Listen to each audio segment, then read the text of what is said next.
V dnešnom kurz Excel type číslo 81, ako označiť duplicitné hodnoty farebne, budeme pokračovať podmienou formátovaní, takže poďme si to ukázať. Máme vlastne hodnoty, ktoré v slupci A sú niektoré teda opakujúce, niektoré sú jedinečné, no a častokrát v praxi býva požiadavka, aby sme práve označili duplicitné hodnoty, pretože tie tam nemajú čo robiť.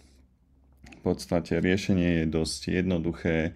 Je to záležitosť podmieneného formátovania, takže ja si označím aj celý stĺpec A alebo vybrané bunky. No a v karte domov prejdem do podmieneného formátovania, pravidla zvýrazňovania buniek a tam nájdeme duplicitné hodnoty, takže môžete vidieť, že tie, ktoré sa tam opakovali, tak sú označené farebne.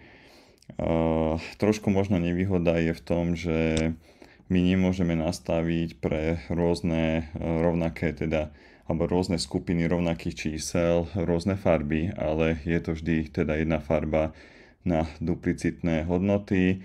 Dalo by sa to vyriešiť, dajme tomu, naprogramovaním makra, ale teda keď chceme použiť to stávajúce riešenie, ktoré v Exceli je, tak tu na veľa možností nemáme.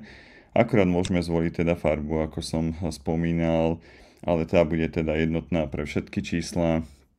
Prípadne je tu, že vlastný teda formát, ak nechceme vybrať z tých existujúcich.